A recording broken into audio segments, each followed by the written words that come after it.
Yo, what's going on, everybody? B Woody here, excited to welcome you back to another episode of Sports from the Cave, show that gives you a whole lot of sports and a few tips along the way. Man, I've been doing my homework. I've been studying all the NFL divisions, all the teams in each division, man. And what I decided to do, since sports are kind of slow, we're going to do a series called Every Division in the Cave, all right? Each week, we're going to be talking about two divisions, one from the NFC, one from the AFC. And I'm going to give you the real deal about your team, all right? We're going to be talking quarterback situations, key departures, key additions, the stuff that I think the teams are good at, all that good stuff. And we're especially going to get into some of this drama, man, because some of this drama that's going on is going to keep some of these teams from competing for Super Bowls, man. Like, I don't think some of them understand that you're stirring up too much stuff before the season even starts. And I think it's going to be a real hindrance to some of these teams. So, y'all stick around. We eventually going to get to your team. I appreciate y'all coming to hang out with me. Let's get it rolling.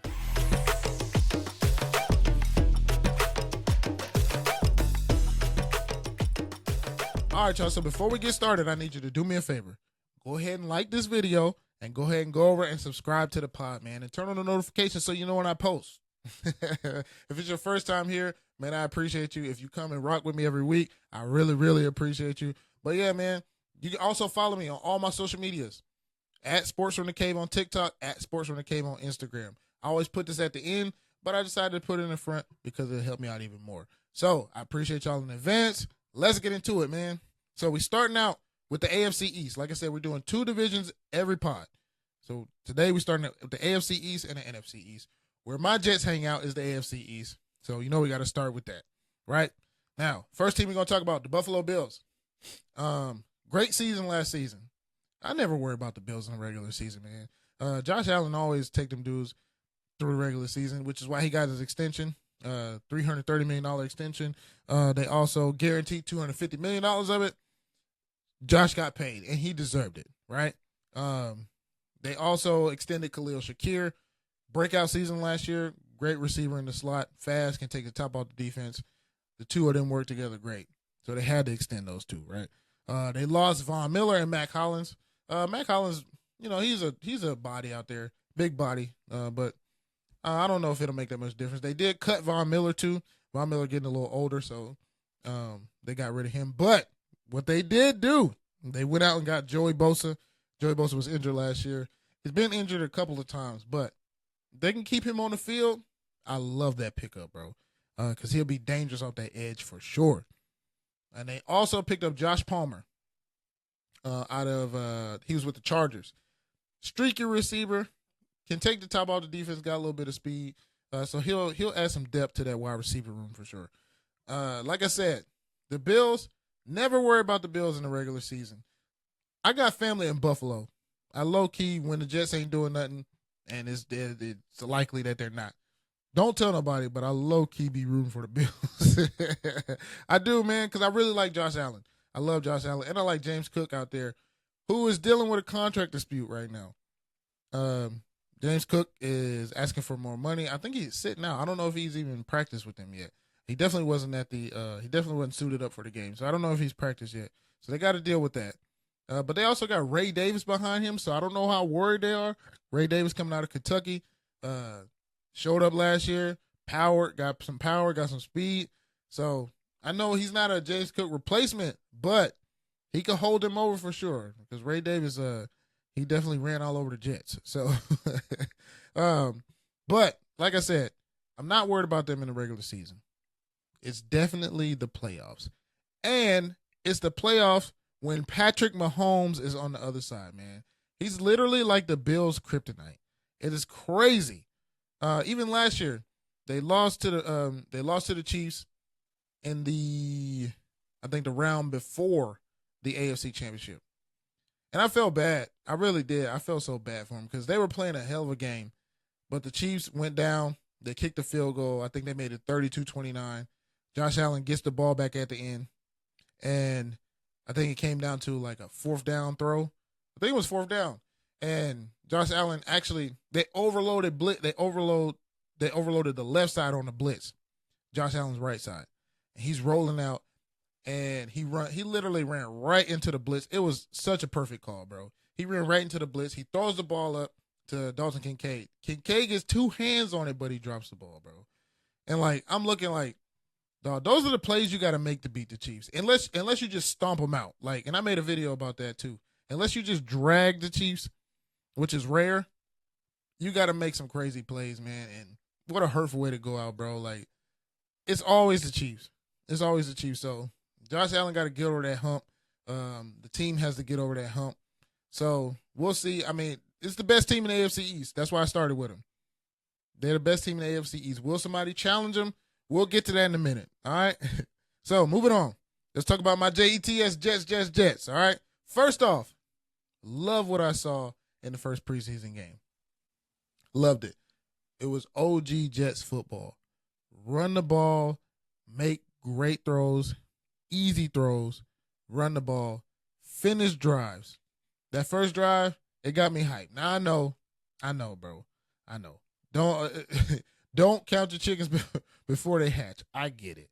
But as desperate fans, I did. I love what I saw. And the other thing that I saw was those second and third units had a lot of discipline too. So you can tell they really buying what Aaron Glenn is pushing. And Aaron Glenn is the new coach out there. I really like him. Tough, defensive-minded guy. But he brought in some offensive-minded guys too. Justin Fields signed a 2-year, $40 million contract. They extended Sauce Gardner. They also extended Garrett Wilson, who they gave him 4 years, $130 million, $90 million guaranteed, which he earned. Sauce Gardner, 4 years and $120, which he earned. I want to see Sauce be a little bit more physical, get his hands on players, not just try to use his speed. It would be great to see that from him. But I don't like LinkedIn. The Jets always have his defense. They always have D linemen, which is a strength of the team. They always play great on defense. They was in the top 10 in defense last year, but offense was a mess. It was a mess. So we bring in Justin Fields, who I like. I don't think he's gotten a fair shake, which I've said this before in the previous podcast, but I don't think he's gotten a fair shake. So hopefully they put some guys around him, and I want to see what they're going to do. But the strength of this team is the O-line. They need to run that thing, man. Give it to Brees. Give it to Braylon Allen. Braylon Allen's a bruiser, too. Give it to these dudes and let them run the ball. Control clock and finish drives. And I think the defense will get a ball back to you enough. Now, I know my pop said in the previous podcast, and if you didn't see it, go check it out. My pop said the Jets are going to make the playoffs. I don't know if the Jets do make the playoffs, just being honest. But what I do want to see is I just want to see them be competitive, bro. Like, toward the end of the season, let them be in the wild card hunt. Let them be a game out. Let it come down to the last game. We got to win this game to make the wild card. Would love to see it, bro. Because I could definitely see them winning 8 or 9 games. Although we have a gauntlet of a schedule. Like, and I wrote this down too. Schedule is crazy. First 6 games. Steelers, Bills, Tampa Bay, the Dolphins, the Cowboys, and the Broncos. Who make this stuff up, bro? Like, who, man? Like, can we get some warm-ups? We start with the Steelers, which you know they're going to be a tough team. Then we got the Bills. Then I think we go to Tampa Bay. We play the Dolphins, the Cowboys, man, and then we go to the Broncos. Like, come on, man. We can't catch a break, bro. But, I mean, we got to win 3 out of those 6 games to stay in it, bro. We have to. And I would love if we won 4. If we was 4-2 to start the season, man, bro, I might get on here and talk so much trash. I really might. But I do like this. I do like the Jets team. Strength of their team is O-line and D-line. Run the ball, make it easy for Justin Fields, man. That stuff definitely travels. So, run the ball, control the defensive line, get pressure on the quarterback, make it easy for your DBs, and we could have something for sure. All right. So, moving on. Let's go. Let's talk about Miami. Miami Dolphins. I think this is a proven year for Mike McDaniels, right? This is the 4th year he's been there. They've been to the playoffs 2 times and lost both games.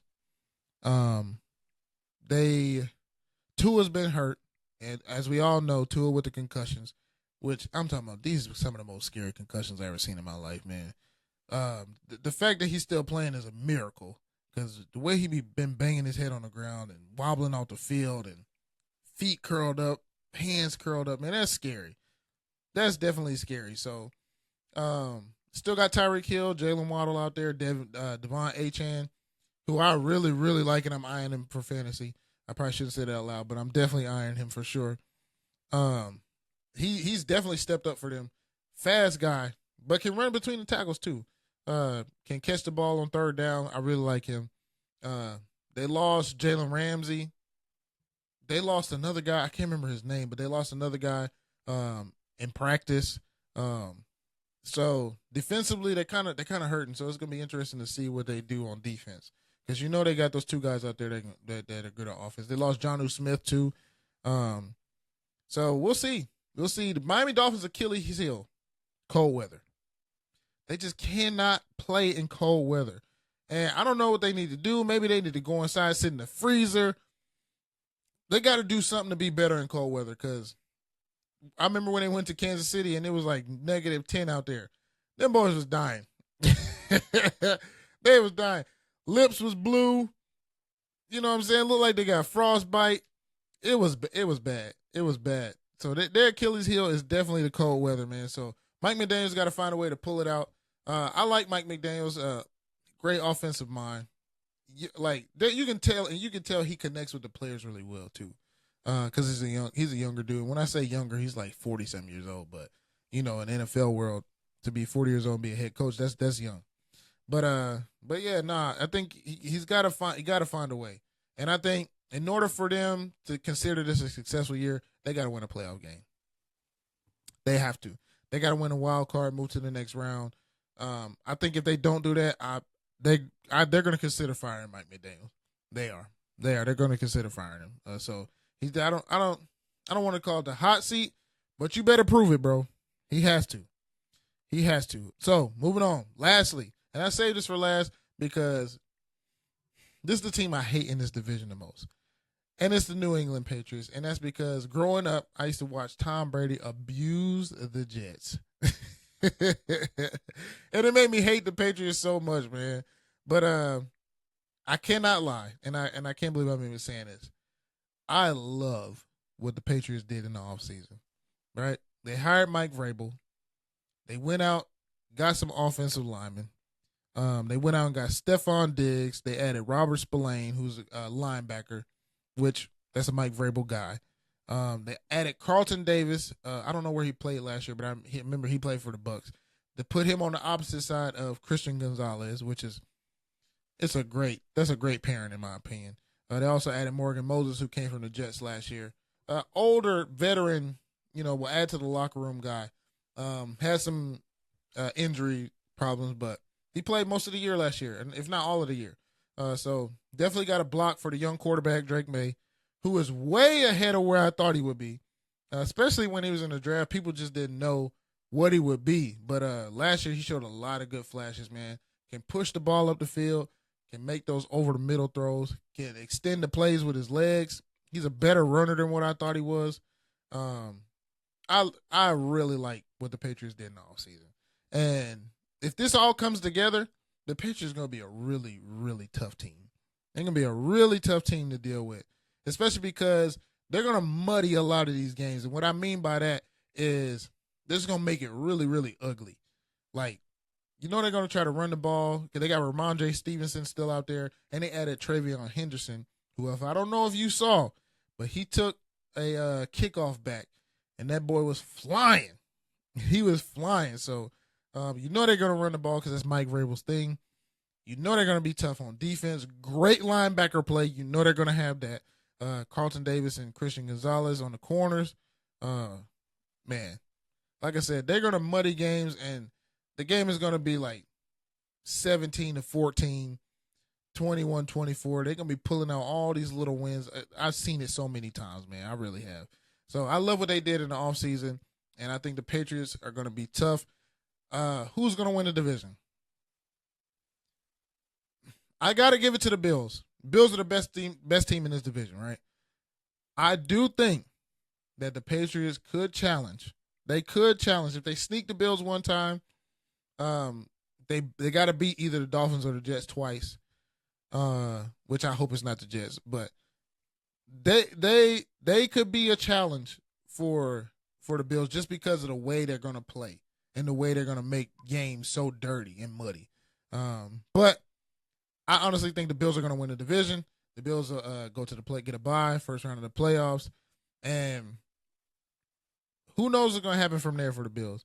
I just know if they play Patrick Mahomes, my money is on the Chiefs until they beat him. So I'm going with the Bills to win the AFC East. Are you a dad? Yeah, me too. I just became a dad here recently, and what I found is that although it's tough, it's one of the most rewarding things I've ever done. And you know who celebrates that? Dad gang. And they don't celebrate us because we tightened some screws somewhere, or we changed the tire, or we took the trash out, or we cut the grass. They celebrate us because we're doing what great dads do every day, and we're taking care of our families. So what you can do is use my code right here or go to the link in my description. Head on over to dadgang.com and shop all of their quality products, man. They got a bunch of different hats. They're even adding a ton of shirts to their collection, which are really, really nice. So don't miss out. Click the link in the description or use the code right here. Get you 15% off your entire purchase at dadgang.com. All right? And don't forget, don't let anybody take your seat. Shop Dad Gang, man. You won't be disappointed. Next up, let's switch gears. We're going over to the NFC side now. We're going over to the NFC East, which I believe is one of the most competitive divisions in the league, right? You got the Giants, you got the Cowboys, you got the Philadelphia Eagles, and you got the Washington Commanders over here. Now, we're going to start off with the Giants because the Giants are the worst team in this division. They've gotten better, but I don't know if they've done enough, right? Because they added Russell Wilson. They added Jameis Winston to the quarterback room as the backup. They drafted Jackson Dart, who looked really good in that first game, that first preseason game. And they added some O-line depth too, which they needed desperately, right? I think Brian Daboll, head coach, I think his seat is the hottest in the NFL. And if he doesn't come out and make some noise, they don't come out and win some games, he could be gone before the season's over. Because they had a really, really tough season last year. They had a tough season before that. Like it hasn't been the greatest run for the Giants. But they got some players. They drafted what's his name? Abdul Carter in the draft with their first round pick. Cannot wait to see Abdul Carter and Kayvon Thibodeau line up. Especially because Kayvon Thibodeau really got some help now, and Abdul Carter over there on that outside rush, fast. Dude is built he's chiseled, like they made him out of a statue. Like this dude, he's really, really good. So I can't wait to see the two of them play together. I love watching Malik Neighbors play. I watched him a lot at LSU. He's a dog. Like you throw that ball up, he's going to get it. Love watching him play. He plays super aggressive on the outside. Another player I'm eyeing for my fantasy team. But yeah, I don't know if they have enough to compete in this division, man, because all three of these other teams are very, very tough. And I don't know if they've done enough to keep up. So, bottom line, Giants are the worst team in a tough division, and I don't know how well they'll do, just to be honest. We'll just have to wait and see. They also got a gauntlet of a schedule, too. Like, their schedule is rough. It might be just as rough as the Jets. They do these New York teams so dirty, but we'll see what happens with the Giants. All right, moving on. We're going to the Philadelphia Eagles, the defending champs, right? They had a great offseason, too. They lost a lot of guys, as you do when you win a Super Bowl. They lost Darius Slayton and James Bradbury, both their vet corners. I actually went to school with James. Shout out to James. They traded C.J. Gardner-Johnson to the Texans.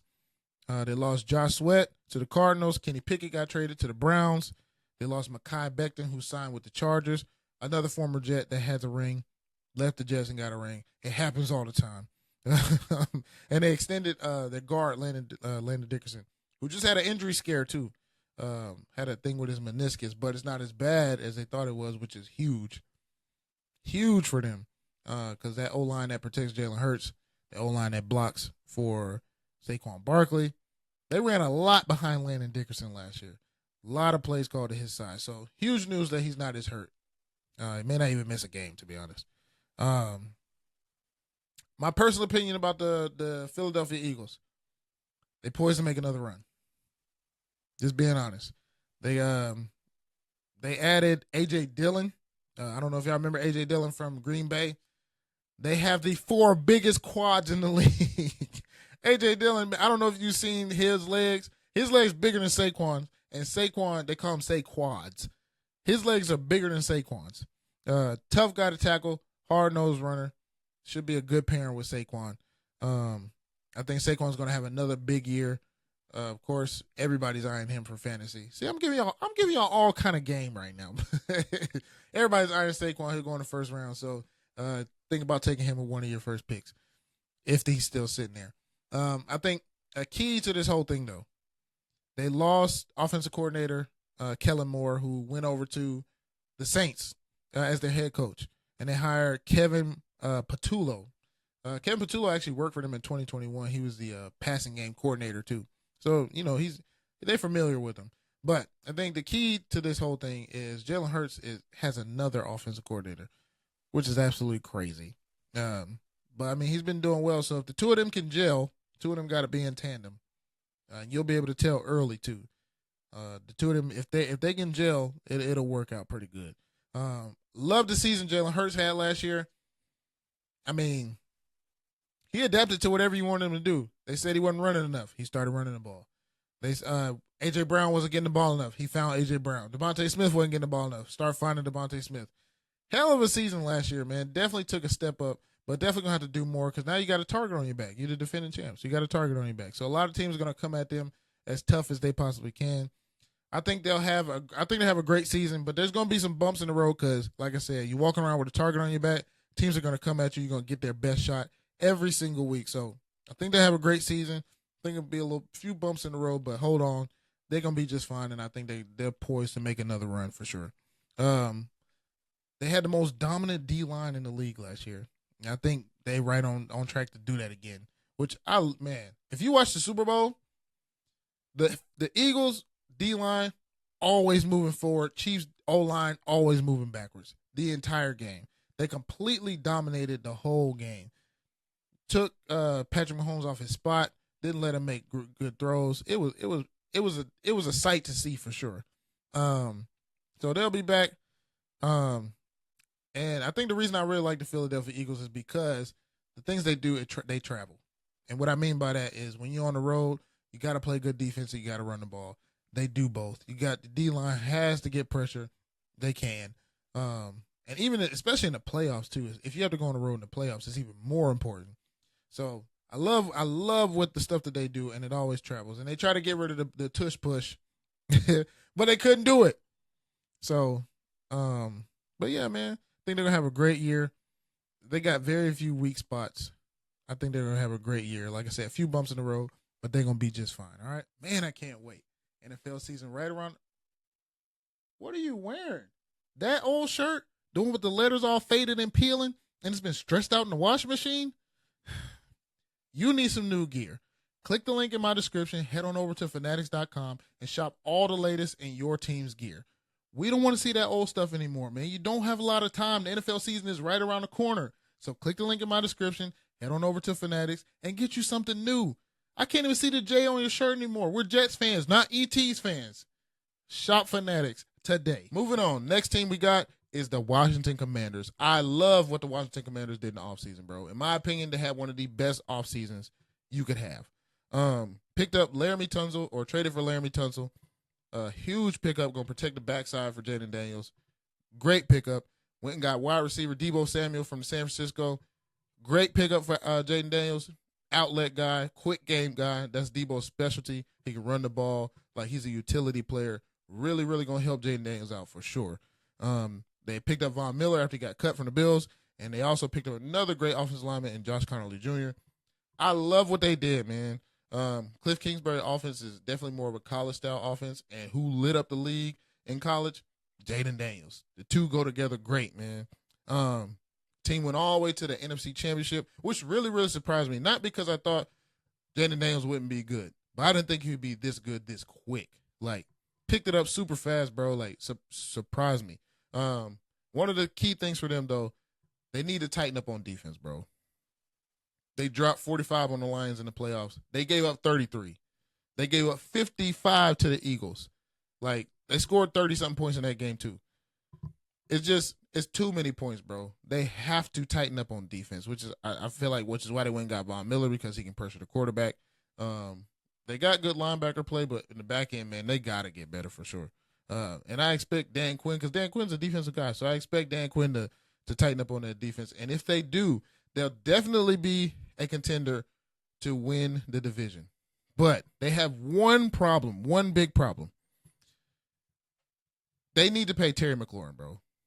I don't know what the back and forth is. I don't understand it because Terry McLaurin has been faithful to this team. He could have left a long time ago. He was playing with packaging peanuts, bro, like, and going for 1,000 yards. I think he got 1,000-yard receiving in the last 5 years. What is the fuss? I mean, he's 30. That's old in the NFL, of course. But has he showed any signs of slowing down? No. And, I mean, Terry been lighting it up, bro. Pay the man. I don't know what it's about. I mean, he asked for a trade now. You know, that's just a negotiating piece. The Commanders definitely not going to want to trade him for sure. But I do think this is a big deal because it's one of the go-to guys. It's the guy that takes the top off the defense. He gets upfield, makes a lot of great catches. Like I said, 5 seasons straight, 1,000 yards. What else did the man have to do to get paid? I mean, he been loyal to the team. Like, he stayed when he didn't have to. He could have dipped and went somewhere else, but he stayed. And I don't know what else the man has to do. Like I said, this could be one of those things that keep the team from, because this is a key player on the team, this could be one of those things that keep the Commanders from being as great as they could be. So stop playing with Terry McLaurin, man. He's quietly one of the best receivers in the league, bro. I said it. Like, people sleep on this man, but he's one of the best in the league. Pay the man. Stop playing with your future. Pay him, bro. Bottom line. Now, I feel like I said, if they can get that situation together and quickly, because you don't want to get too close to the season, get the situation together, they could definitely be a contender to win this division. Now, I'm not giving my pick yet, though. Not giving my pick for the division winner yet, because we got one more team to talk about, and that's the Dallas Cowboys. I saved this one for last two on purpose because the Dallas Cowboys they have the most drama, bro. Like, okay. And I made a video about this before, but we're back here again. Jerry Jones is the issue. I'm just going to come out and say it. Jerry Jones is the problem, right? This is the third time we've seen what's going on. Michael Parsons is sitting out because he wants a contract extension. He deserves a contract extension. And Jerry Jones refuses to meet him where to meet him where he's at. Apparently, the two of them haven't even talked in weeks. He hasn't even talked to his agent in weeks. This is what I was talking about, how this drama is going to affect this team, right? They picked up George Pickens, still got CeeDee Lamb. Dak is back healthy. They got a great offensive line, right? Here's the problem. There's too many distractions, bro. When you come into camp, only thing you should be thinking about is how we can get this team better and how we can get ready to go from the start. Because that's huge in the NFL. You could lose 2 games in the beginning of the season, and those are the 2 games you need to make the playoffs, or you 2 games away from winning the division. And you can't do it because you lost 2 early on in the season because you wasn't focused. And Jerry Jones does this every time, and I don't know why he won't pay his best players, right? Early. Pay them early, bro. Get it over with. Because here's what becomes the problem. He did this with Dak. He waited to pay Dak. A couple other quarterbacks got paid. Now you got to reset the market. And don't get me wrong, I give Dak credit. He's had some good regular seasons. He's put up some good numbers in the regular season. But now you got one of the highest paid quarterbacks on your team, and he's only won 2 playoff games, bro. He's only won 2 playoff games. And I'm going to be honest, I skipped the key additions on this and I skipped all that because Jerry don't even make no key additions, bro. He picked up George Pickens. They don't make no noise in free agency. Like, the draft, whoop-de-doo. I can't understand it for the life of me, bro. But back to my point. He waited and paid Dak. Now you got to reset the market. He's making $60 million a year, right? CeeDee Lamb comes around. Same thing. He waited. He didn't pay CeeDee Lamb to the day of the first game. Like, I'm in the office. I'm supposed to be downstairs in the locker room getting ready, and I'm in the office signing my contract, bro. Like, it's too many distractions, and now he's doing the exact same thing with Micah Parsons, right? Myles Garrett got paid. He could have extended Micah Parsons last year, but he waited around. Myles Garrett got extended. Money reset the market. TJ Watt with the Steelers gets extended. Money resets the market.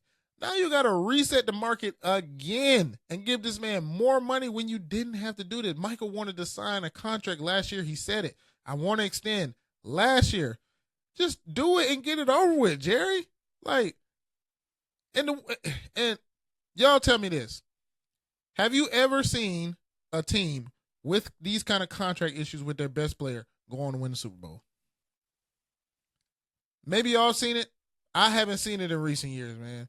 Usually when you have one of your cornerstone players that has a bunch of contract issues, it's too distracting, bro. You come out flat. And I just don't see it, man. I don't understand why Jerry Jones does this every single time. And now you got three of the highest paid players. You're going to have three of the highest paid players in the league. They're eating up all the cap space. You can't go get free agents. You can't go sign pieces to the team that's going to make the team better because you're paying three players all this money. I don't understand it, bro. So this is what I was talking about when I said all this drama is going to keep this team from being a contending team. And on paper, they have a great roster. They have a great roster on paper. But because of all these distractions, Jerry Jones always got to be in the news. Jerry Jones always got to be in the media. He always got to talk and give sound bites. It's too distracting. Get out the way, Jerry. Let these dudes play ball. Pay this man. Like, golly, I'm not even a Cowboys fan, and I'm sick of it. So I know these Cowboys fans out here are tired, bro. Y'all got to be tired of this nonsense because I am, and I'm nowhere near a Cowboys fan. I'm sick of the Cowboys, to be honest. But it's crazy, man. So who wins this division? Who wins the NFC East? I think the Commanders are really, really close. Really, really close. But I got to go with the Philadelphia Eagles. I want to say the Commanders. I really do. But I just don't know, especially because the Philadelphia Eagles put together a great team. And usually a lot of people get poached, and they didn't allow that to happen. When you win a Super Bowl, people come and take all your players. They sign your dues to more money than you can pay them. They still have a great roster. So I think it's going to be a really close race between the Commanders and the Eagles. I'm going to give the edge to the Eagles to win this division. All right? So that's my breakdown of the NFC East and the AFC East, man. Stay tuned. Next week, we got 2 more divisions coming to you, so you don't want to miss that, all right? All right, y'all. Last up, I always got to leave you with my man cave tip of the day, all right? So I usually do some kind of product or something like that, but this time, this is just some really good advice. If you're just getting started in your cave, the key to the whole thing, make it your own, right? There's no rules to it. Nobody says you got to get this or get that. Nobody say how you got to put stuff up. Just be creative, man, and make it your own, right? Make sure you got a comfortable seat. If you put a TV up, I have a projector. I use one of the walls in my room to put up a projector. I love that. It was bigger than any TV I could have fit in here. I got some pictures of my wife up on the wall who was a high jumper, right? All sports stuff. But those are my personal touches. So when I sit down in my cave, I feel comfortable, right? You're going to spend a lot of time in there, man. You're going to watch a ton of games. You may watch some movies, right? You may just go in there and sit just to get some quiet. But you got to put your own personal touches on it. Make it your own. So it's all about you. All right? So that's my key to the whole thing, to making your man cave great. Make it your own. All right? I appreciate y'all coming to hang out with me. I appreciate you staying to the end, man. Don't forget, subscribe, like, share the pod. We're going to have another episode next week. 2 more divisions. We might get to your team. I'll put out a preview early so you know what I'm talking about. I appreciate y'all coming because I enjoy doing this, and it's always fun, right? So, thank y'all. Appreciate y'all hanging out with me as always. We out.